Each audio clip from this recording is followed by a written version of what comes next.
Hey, what's going on? Welcome back to another video. My name is XD. In this video today, we're going to be designing some log drum. That's all we're going to be focusing on in this video today. And log drum is very trendy nowadays with the rise of amapiano, but you can also use in any other style. You can use it in deep house, you can use it in Afro house.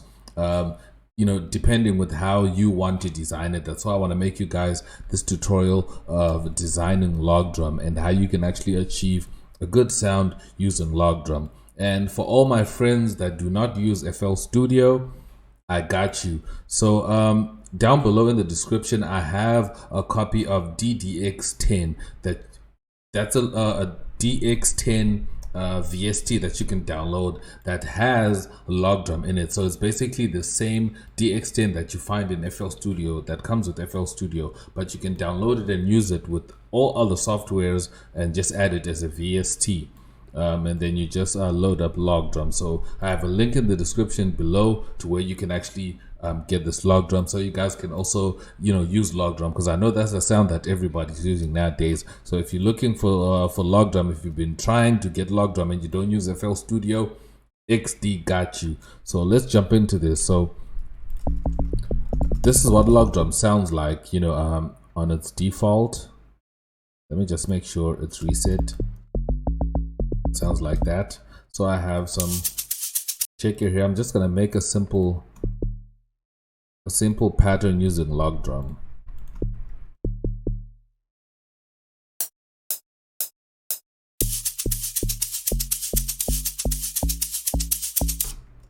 A simple pattern like that we're gonna use.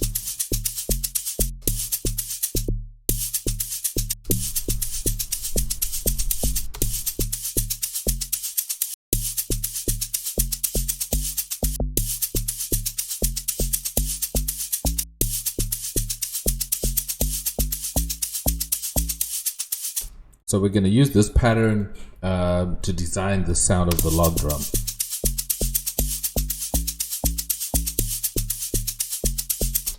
So what you need to notice on the log drum is that you have, basically on the DX10 synthesizer itself, it's an FM synthesizer. So you have two modulators. You have modulation 1 and modulation 2, but modulation 2 is switched off. You're only using the first one. So this is where everything is happening, and this is where you control the sound, how it sounds, how you want it to come off, and exactly how you want it to sound unique to you and your production. So if you were trying to maybe make log drum like a certain producer or a certain style that you like, or for like amapiano like Kabza Small and DJ Maporisa, then you can definitely tweak these settings here on modulation so you can get the sound that you're looking for.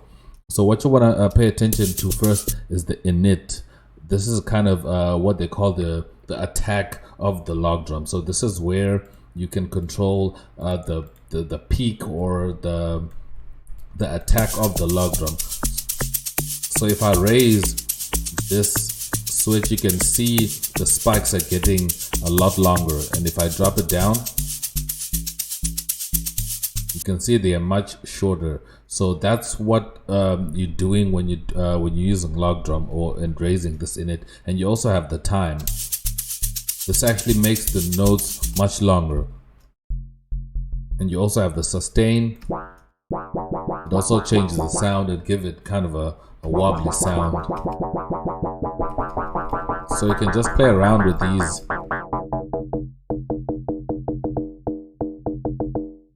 But if you want to have it play for longer, you can move the decay here and the amplitude.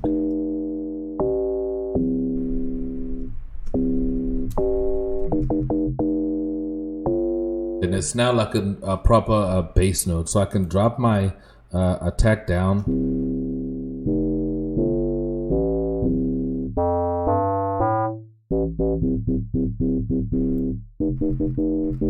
I can drop my time down. And I can drop my sustain down. And now it sounds like just a sine wave. And if I start to bring these back up, then it will start sounding like log drum again.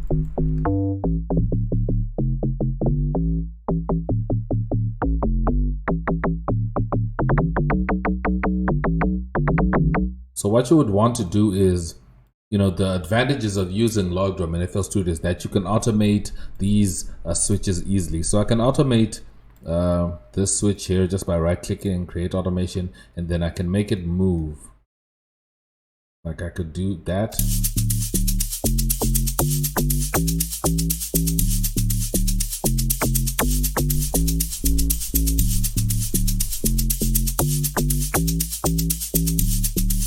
So that it changes over time. And I can also automate the second one. Automate that.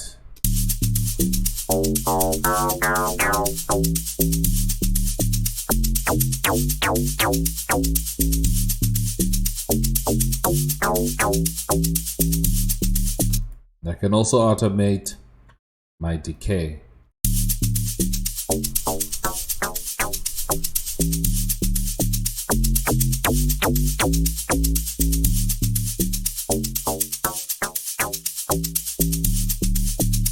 And I can even automate the attack time of the whole thing, of the whole sound. Maybe I can start it off without so much attack.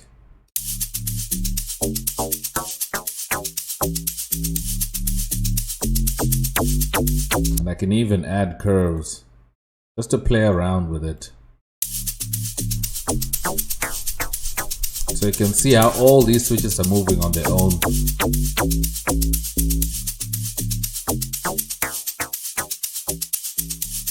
So this is how you can actually modify your log drum to sound different to you, depending with what style you like and how you want to make your log drum interesting and all that. So you can get creative with this by using automation to create a different style of log drum, because it gets too repetitive and it gets boring when everyone keeps using the same presets. But if you use this technique of using these automation clips and using automation to change your sound over time, you can definitely achieve a much nicer sound, if you will. But another thing that you would also want to do to log drum is you also want to add another layer of sub underneath it. So I can add another DX10 or DDX10 underneath, and then I'll load the preset E-flute. The E-flute preset has a really nice sine wave to it, so I could actually just copy that that same pattern, and then I can just paste it in here. Then it can play the same notes.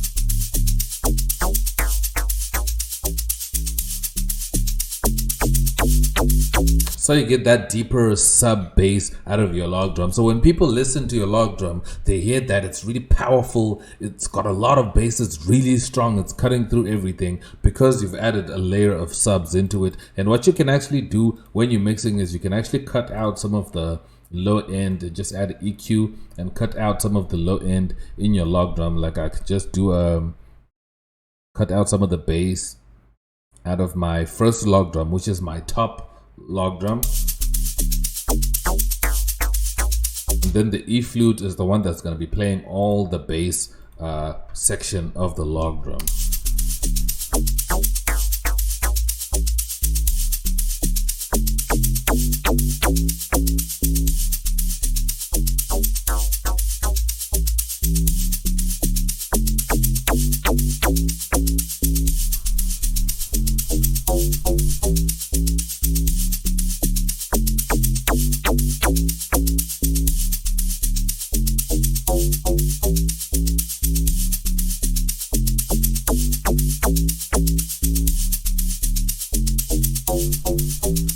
So if you're wondering how they get that really nice powerful log drum, this is how you can do it in FL Studio or in any DAW that you'll be using. Because remember, I showed you guys how you can actually download yourself this DX10 and use it, even if you're using Ableton or using other DAWs like Cubase and Reason and all that other stuff. You can also download it. They have the same controls. You still have the same controls that you find on the original log drum of FL Studio. Then you just get to work. So you can make Amapiano using this same log drum, and you get going, you also have your initial, you have your decay, your sustain, and everything else, and you also have all the other presets that you find for log drum.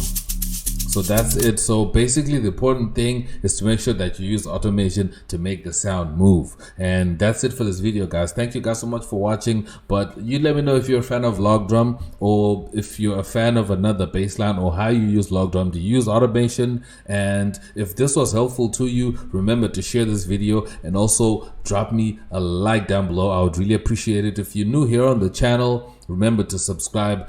So you can keep seeing my videos. But I'll see you guys in my next video. Thank you guys so much for watching. I am X and I'm out. Peace.